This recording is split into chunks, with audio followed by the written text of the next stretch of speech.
BRT এর কাজ, মানে বিআরটি এর কাছে কিন্তু ওনারা কিন্তু চাইলে এটা পারে যে, আর এখন তো সুবর্ণ সুযোগ, সরকারের কাছ থেকে এই ফাইলটা পাস করা নিয়ে আসলেই পারে যে না, ট্রাফিকরা কেন জরিমানা করবে, জরিমানা করবে বিআরটি কর্তৃপক্ষ। ও বছর শেষে ধরবে, বলা চাইবে না যে তুমি এই জায়গায় ফল করছো, টাকা দেওয়া যাবে।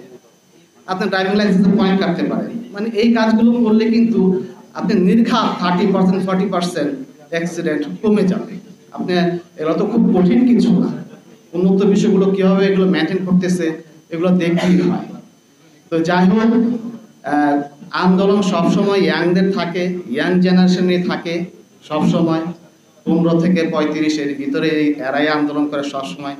একটু এক ভাই বলে গেছে যে আমরা যদি ওই সিরাজউদ্দৌলার আমলার সময়, ওই সময় থেকে যদি শুরু করি, ব্রিটিশ আন্দোলন থেকে যদি শুরু করি এখন পর্যন্ত, এই ছাত্র জনতার ভূমিকাই সবচাইতে বেশি।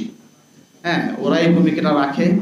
আর আমাদের কাজ হচ্ছে এই ছাত্র এবং এই যারা ছাত্র এদেরকে সহযোগিতা করা, হ্যাঁ, যে এদের আর্থিকভাবে সহায়তা করা বা প্রশাসনিকভাবে সহায়তা করা। তো সর্বশেষ এখানে যারা আছেন ওনাদের কাছে আমার একটা দাবি যে স্যাররা যদি না পারেন, আপনাদের জন্য কিন্তু চেয়ারগুলো অপেক্ষা করতেছে, আপনারা কইরেন। সবাইকে ধন্যবাদ। আসসালামু আলাইকুম।